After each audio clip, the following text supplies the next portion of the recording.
Well, guys, it's been a long time coming, but I figured 5 episodes in, it may probably be time to start reviewing this season. Don't change the channel, don't touch that dial. We got it all on UHM. Take off your sneakers.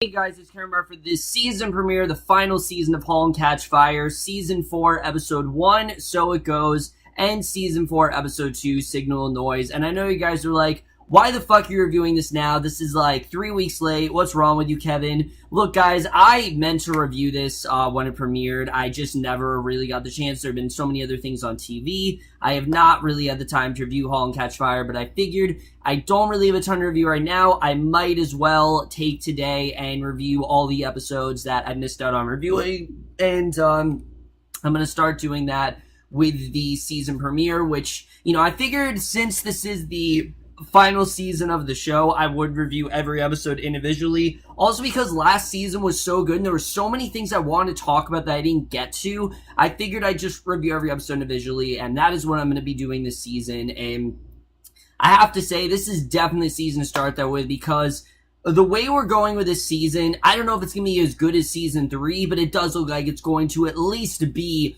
on the same level, continue that amazing quality, and I really love the season premiere. We're going some really cool directions with this show, and I'm definitely very excited to see where we do end up going this season, but let's just get into it because I definitely do want to talk about it, and I love the way that this premiere really does start out. We start off pretty much right where the finale left off, where we're at the old Mutiny office, and Gordon answers a phone call from Cameron, who is now in Tokyo. And, we ended the season thinking that these three maybe were going to work together, but that might not necessarily be the case. She's in Tokyo now. She tells him she's going to work on the browser from Japan, and she has to speak with Joe. And obviously, things are a little bit awkward between Cameron and Joe, because as we know, they had that one-night stand, and Cameron decided she was going to stay with Tom, so it's a little bit awkward there, but Gordon eavesdrops on Cameron and Joe's conversation from a different phone. Cameron informs Joe that she told Tom about their one-night stand, and they both agreed that she should work remotely from Tokyo, just so that way their marriage will survive, which does make sense, but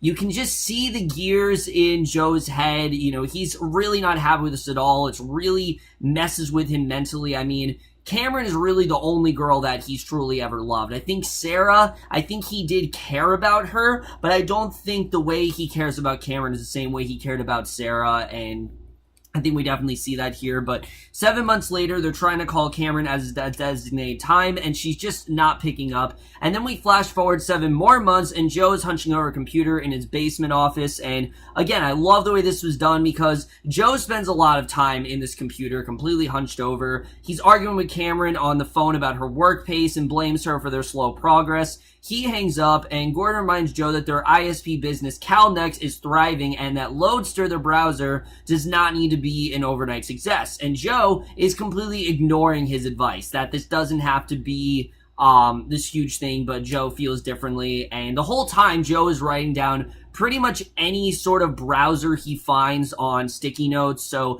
you can really tell how work-oriented he's become. But flash forward 7 more months to September 1992, and an AOL executive meets with Gordon and offers to acquire CalNext user base. And at this point, Gordon and Joe have completely opened up their new business, called CalNext, and basically, he warns Gordon that AOL will dominate CalNext when they expand out west. So basically, he kind of wants to co-partner with them, but Gordon's not into the idea. And Joe shows Gordon a smart new browser named Mosaic and complains that they could have produced an equally impressive browser if Cameron had fixed the bugs instead of going radio silent for 5 months. So Joe takes Gordon camping for his 40th birthday, basically just to get him over all this. And while collecting firewood, Gordon has a vision of Joe from the night they reverse engineered the IBM PC. And I saw this as he's kind of just hearkening back to when things were better and when things were just kind of easier for both of them. But that's really, how this all started, that they came up with the whole PC and the giant and things like that. But he snaps out of his reverie, and over the campfire,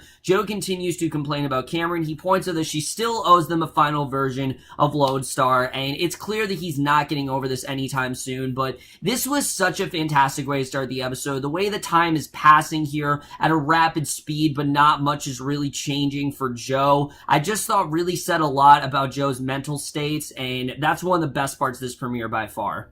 So we then see three teenagers. They're playing Cameron's new game Pilgrim in a rec room, and they complain about the abundance of puzzles and the lack of violence because at this point, video games are really starting to become a lot more advanced. They've moved away from like the Mario and things like that, that we saw in the 80s. They want more, just stuff blowing up, which that's still kind of the case today. Most of the video games you see, people want story, but they also kind of want stuff blowing up. And Cameron and a group of Atari executives watch the games through a one-way mirror. Cameron interrupts the focus group and asks the teenagers what their favorite games are, and they immediately list off Mortal Kombat and Street Fighter 2, which were like the most popular games then. They still are today. Well, not really Street Fighter, Mortal Kombat definitely. And Cameron tells the executives that these gamers are not their target demo, that they're really not the demographic that they need, and they're not the right sort of observers. So she suggests they instead target players with higher GPAs and immersive sci-fi interests. And she has this great line where she says, this isn't a game that they play, it's a game that they live. I think that really does sum up the show. Like, all these characters are just thriving for this one idea, and they'll do anything they can to achieve this one idea. If it means severing ties with someone or getting rid of something important in their life, that's what these characters do, and that's something I've always loved about Cameron as a character. And this premiere definitely shows how far she has really come, for sure. But Gordon then stops by Joe's office, and bulletin boards are completely plastered with post-its containing URLs of all existing websites, and Gordon asks Joe to abandon the browser and help in the day-to-day operations of CalNext so that they can actually survive the threat from AOL, because obviously, AOL could replace them in 80 seconds. For all they know, CalNext will not be successful at all, but they're just kind of hoping that it's actually going to work. But again, Joe's just so fixated on these URLs and all these other existing websites that he's not really focusing on the big picture here, which is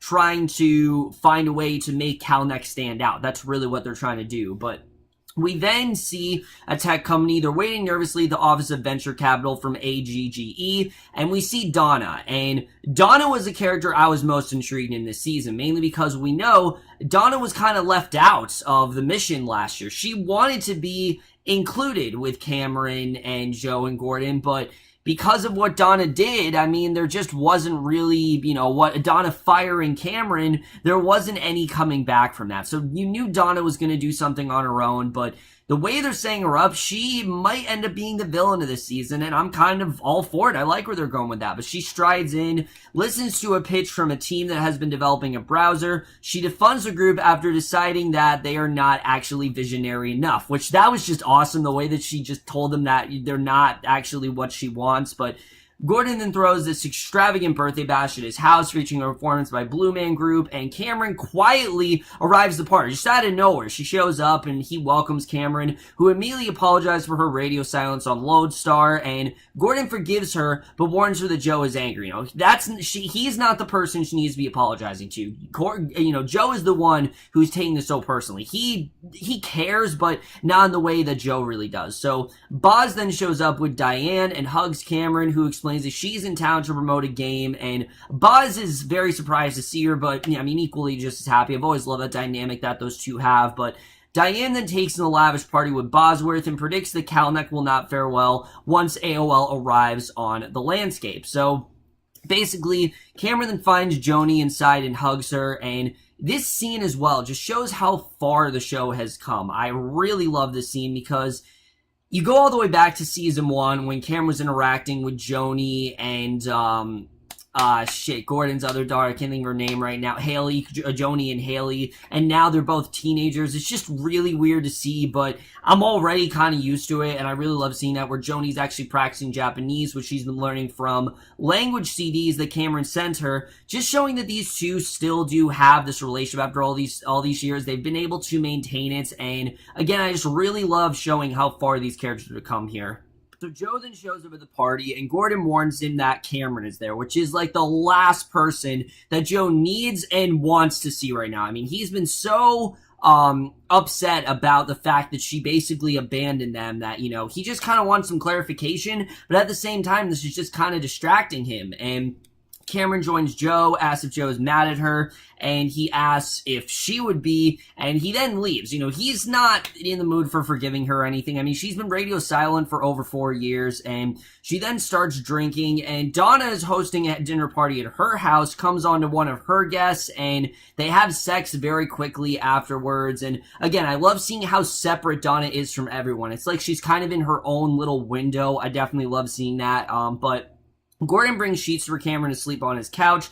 She asks Gordon if she's cruel, and he insists that she's not, that what she's doing he completely understands, and I really did like seeing that. I like this bonding between these two, but she wakes up with a hangover. She plays Mario Kart with Gordon, and we remember the scenes where him and Donna were playing Mario Kart. I just love the bonding between these two, really, but she gives him a copy of Pilgrim and invites him to a focus group, and Donna arrives to pick up Joni and Haley because obviously, I mean, she's still in Gordon's life. Like, it's not like she's gonna completely, just leave Gordon. Obviously, Joni and Haley are still her daughters, and she startles when she sees Cameron. She asks if Cameron has seen Mosaic, and Cameron says she was surprised to learn that Donna wasn't behind it because she thought she actually was, but it doesn't seem like that's the case. Donna's kind of doing her own thing. So basically, Joe participates in a Cal Next business meeting, and Cameron then stops by Joe's office, gives him the final version of Lodestar, and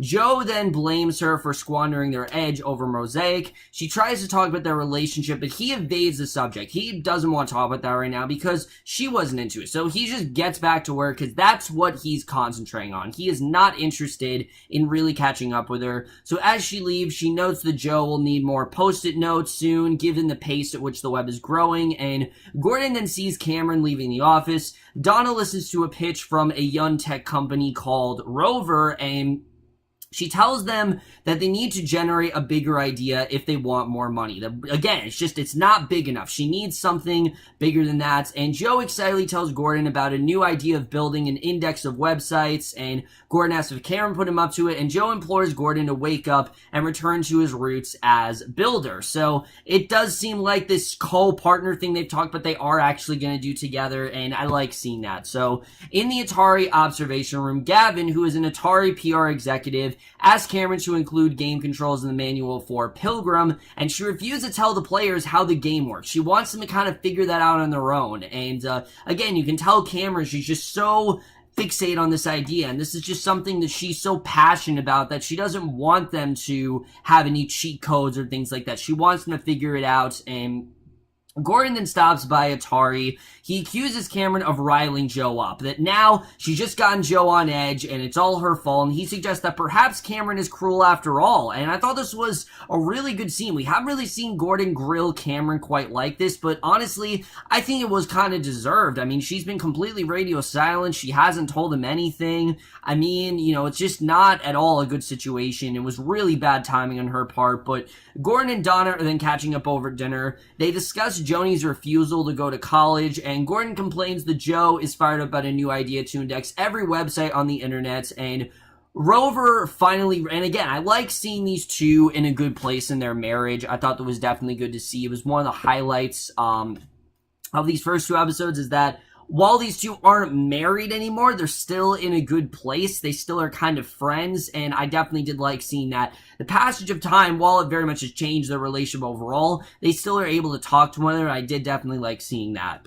So Rover reconvenes with Donna and pitches an idea to index back issues of magazines, and Donna then shoots it down because this is finally the idea she needs. And Elliot points out that the number of websites has grown 500% in 1 year and proposes they use their algorithm to index the entire web and make it searchable. And that's exactly what Donna needs. She wants that, she says that that's exactly the idea, that they're going to find a way to make this actually searchable, to actually make this searchable, and that's kind of what does rival CalNext. So we basically do have two rival companies here. So meanwhile, at CalNext, Gordon is starting to sit through Joe's post-its, and Joe calls Cameron her hotel while playing Pilgrim. He apologized for his behavior, and Cameron tells him the very sad truth that the reason she's back is actually because Tom left her and she's not returning to Japan because of it. And that is the way that this first episode ends. So while I really did love the premiere, I have to say I think the second episode I liked even more, because this is really Cameron and Joe very much reconciling. A lot of this episode is just a phone conversation, but it's just really compelling stuff. On the phone, Cameron's telling Joe that Tom actually left her after meeting someone else. She asks Joe to fill her in on what she missed while living in Japan, and he updates her on headlines from recent years that describes an incident that he recently witnessed in a parking lot. And, he talks about a lot of stuff, who's presidents, everything that's kind of gone down. I mean, it was really insightful. I like the way they did that. I've always loved they throw little history events in there without making it feel forced. I think they do a really good job with that. And Cameron relaxes on the bed. She lays the phone receiver near her face, listening to Joe speak until she actually does fall asleep. So she wakes up with the phone receiver next to her. A kettle whistles on the other end of the line, and Joe, who never hung up, tells her that he's making tea. He's basically just been on the phone with her this entire time, and Donna is then promoting her assistant Tanya. She makes her team leader on Rover, and she instructs Tanya to set up Rover up in the incubator and find assistant to replace her, and Tanya then thanks Donna. So basically, she's being replaced. She's now actually upscaling her, and I did like this little arc we had going on here, but even more so, I like what we had going on with Gordon's daughter, Haley, because I feel like Joni's had a lot to do, but not so much Haley, and I did like what they did with her here, because she's skipping school. She's playing chess at a fast food restaurant, and a teacher then spots her playing hooky. And Cameron and I thought there was a good scene the way this is done, because definitely something's going on there. But Cameron and Joe are then discussing American and Japanese TV shows, how American shows are juxtaposed to Japanese, which they are very different in many ways. But Cameron reveals something I don't think we knew. I don't believe we've known this before. But basically, she was on TV after winning a beauty pageant at age 11. She explains her mother signed her up for pageants, even though she really despised them. And a hotel employee knocks on her door,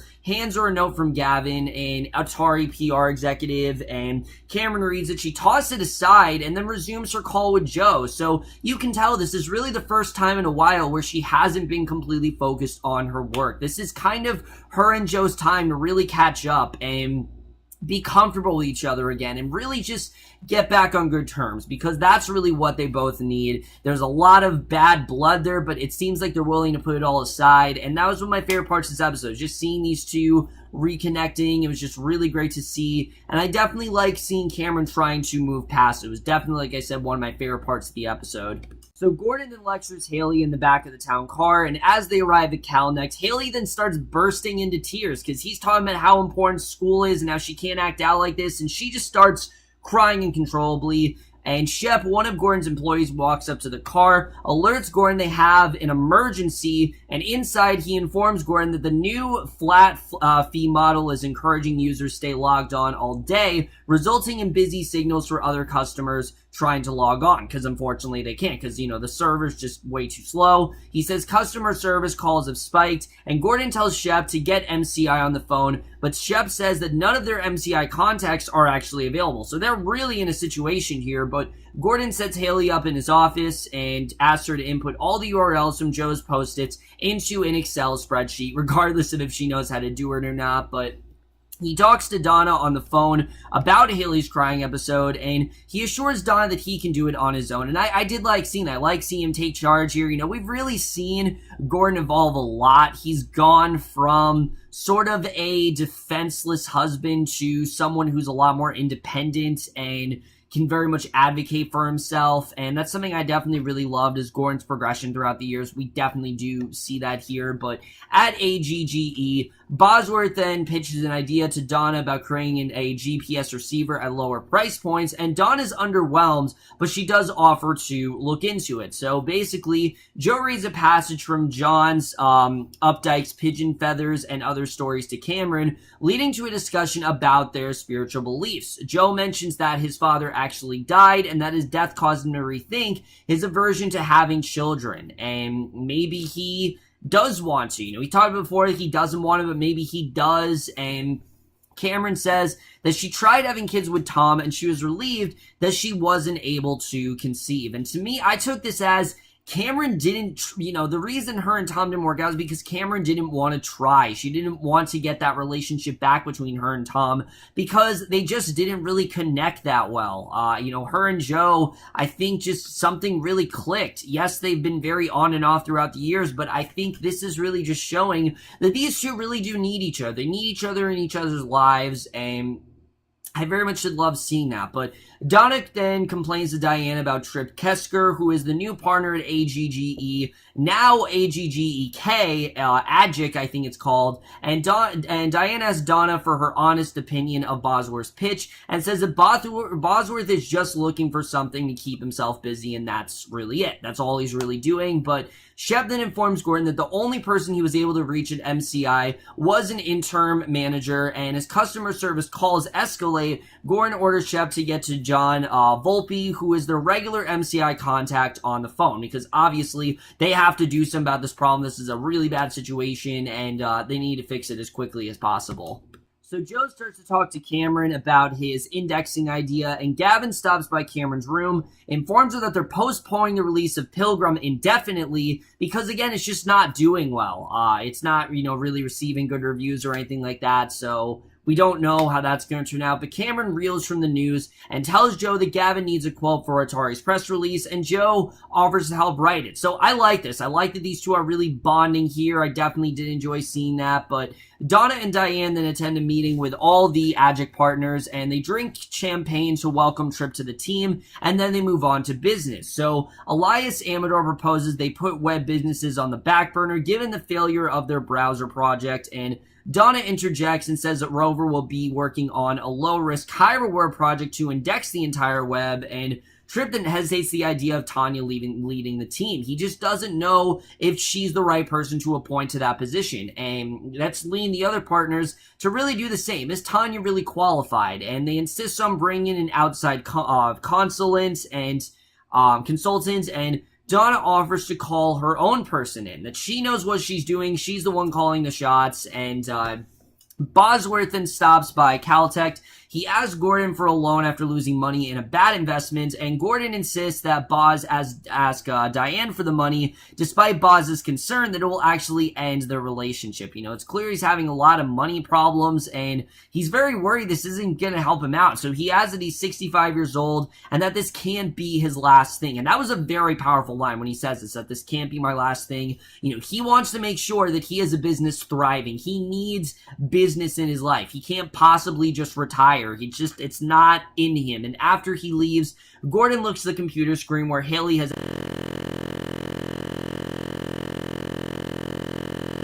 Gordon calls Haley over and raves about her personal website, which she actually left on the screen, and Shep then informs Gordon that he has MCI on the phone, and Joe is dictating a PR statement to Cameron, and he gives her a pep talk. And again, I really did love this scene, the way it really does show how these two need each other, and he expresses his awe over her ability to make something out of nothing. That's just what she's able to do, and he wishes that he really was able to do that, because yes, Joe did kind of do that with ideas like the Giant and things like that, but he's also acknowledging that Cameron did contribute a lot to their creations, and I definitely really love seeing that. But Gordon, Shep, and several CalNect employees, they speak with John Volpe on speakerphone, and John declares that MCI has no more bandwidth to provide them and ends the call. And Gordon then realizes that MCI is actually starting their own ISP. So obviously he kind of needs to be freaking out here, because this could as well really come into, competition with them. And he wants, CalNect to be very successful. You can tell that. So he stares out at the bullpen. He zeroes in on Haley working in his office, and Joe and Cameron talking to the night. Cameron rebels at the moon, and Joe tells her that the hill is blocking his view of the moon, and someone then knocks on Cameron's hotel door. It's actually Joe, we find out. Yeah. Through all this talking, he's now finally in a place where he's comfortable talking to her. And I thought this was a really great way to kind of wrap this whole thing up, because we went through the whole season with these two kind of not talking to each other. I feel like it'd get boring and repetitive after a while. So the fact that Joe actually did forgive her, I thought was really well done. You can tell he is ready to move on. And she really did kind of give him the strength to, for them to just kind of start over. And he walks into Cameron's hotel room, and I thought it was a very nice scene. But at work, Donna then informs Tanya that there's been a slight change of plans, and Tanya then exits the elevator with the look of disappointment on her face, realizing that, no, she's not going to be headlining this. She's not going to be the team leader that Donna appointed her as. And Boz then regales the Rover team with a humorous anecdote, and Tanya enters the room and distributes a list of goals. And you can just tell how disappointed she is. It's kind of sad, but I really do love the way this episode ends, because Joe and Cameron walk into a diner, they look at the menu, and he asks Cameron straight up, what does she want? Not what do you want off the menu, but what do you really want in life? Cameron looks at him. These two, like I said, they're back in a good place now, and that is the way that this premiere ends. So overall, guys, I have to say, while this premiere was very exposition heavy, while there was a lot going on here and there was a lot of setup, I thought this was extremely well done. I thought both of these episodes had a lot of interesting stuff to say. Let's first talk about Joe and Cameron, because this is a very complex story. You know, Cameron and Joe, these two have really cared about each other, I think, since season 1. It's gone from Joe kind of manipulating Cameron and him kind of controlling her, to him realizing that now she can kind of control herself, and that they really do need each other in their lives, and also that they give each other this faith. They get each other to begin again. I thought that was definitely very well done. And I love the different viewpoints that they had, whether it was religion, whether it was, their dreams. I just thought all that stuff was so interesting, and they really did get into all that very well, just showing how much these two have changed, showing how different they are, but also showing how similar they were, and those were some of my favorite parts of this episode by far, is just seeing these two getting to know each other, not getting to know each other, but even, kind of expanding their relationship a little bit, but also giving each other those creative juices, because, let's face it, they both thrive in the idea of creativity. They both thrive in the idea of work. They love doing that. They need to work, they need to create, and that's something we've seen from all these characters. I think that was definitely very well represented here. But what I also really loved is what was going on with Gordon. Gordon at this point is obsessed with Calnect. He will do whatever he can to make sure that Calnect is successful, but unlike Joe, he's not just isolating everyone out of his life. He is giving time for his daughter. He is trying to be that father still. It's just going to be a matter of, does this, can he still do that? Can he still be a father? Can he still be in Donna's, can he still be in Haley and Joni's life? Or is this going to complicate with that? I think it's going to be very interesting. And I really do like that we got a lot of Haley here. Her main story, I definitely really did like. I thought was definitely very well handled. And I thought what we got there was, definitely very well done. I like the way that was set up.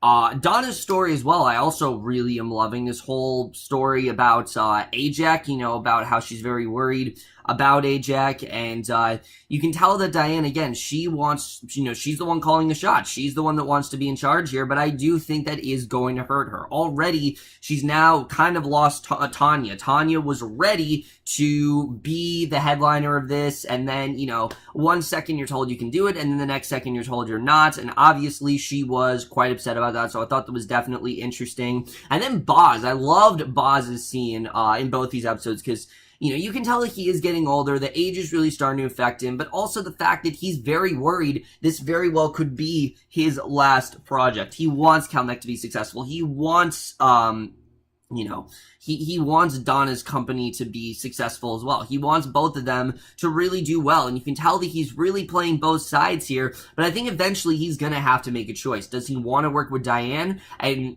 tell her the truth that, hey, I'm in debt, and, you're gonna have to help me out here? Or is he going to have to leave Diane and then work with Cameron, Joe, and Gordon? What's he really going to do here? I think that's going to be a very compelling narrative as well. Overall, guys, I really did love this premiere. I know that, like I said, this is a very late review, but I wanted to get every episode out.